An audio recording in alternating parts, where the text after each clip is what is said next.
اعوذ باللہ من الشیطان الرجیم بسم اللہ الرحمن الرحیم السلام علیکم ورحمۃ اللہ وبرکاتہ۔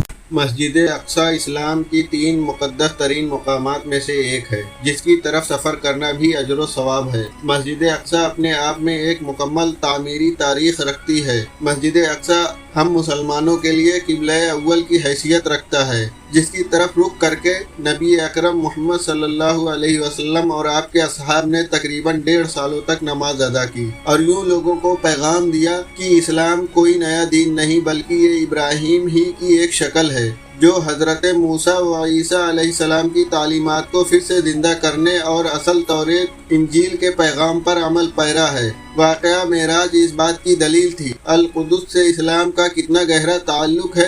نبی پاک صلی اللہ علیہ وسلم نے تمام انبیاء کرام کی امامت کی۔ غرض یہ کہ یروشلم اسلام، عیسائیت اور یہودیت تینوں مذاہب کے قریب مقدس ترین مقامات ہے۔ یہ علاقہ پیغمبروں کی سرزمین رہا ہے، جہاں بے شمار نبی بھیجے گئے۔ قرآن پاک میں اللہ تعالیٰ نے سرزمین قدس کے متعلق سورہ اعراف میں فرمایا، اور ہم نے اس قوم کو کہ جس کو کمزور بنایا گیا تھا اس سرزمین کے مشرق و مغرب کا وارث بنایا، کہ جس کی سرزمین میں ہم نے برکت رکھی ہے۔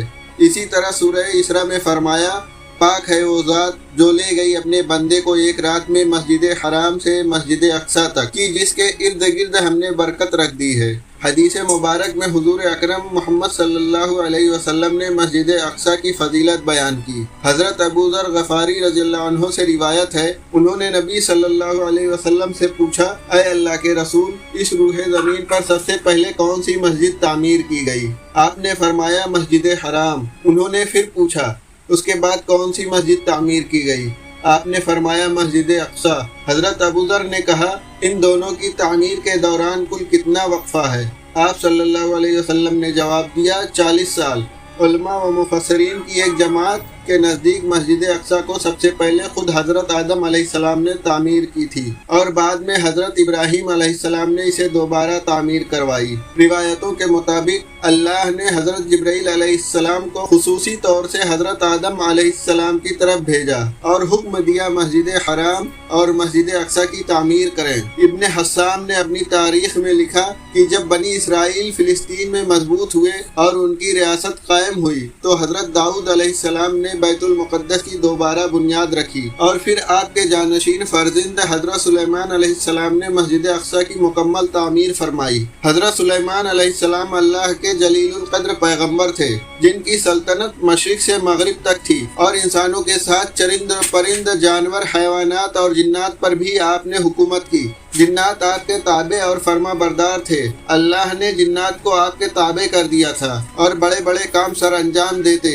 مسجد اقصی کا تعمیری کام میں حضرت سلیمان علیہ السلام نے جناتوں کو لگایا تھا۔ اس مسجد کی تعمیر آپ کے بادشاہ بننے کے بعد ہی شروع ہو گئی، اور تقریباً 40 سالوں میں مسجد کی تعمیر مکمل کی گئی۔ تعمیری مقام پر حضرت سلیمان علیہ السلام نے شیشے کا ایک حجرہ بنایا تھا، جس کے اندر آپ عبادت کیا کرتے تھے۔ آپ اپنے عصا کے سہارے کھڑے رہتے تھے اور اللہ کی عبادت میں مشغول رہا کرتے تھے۔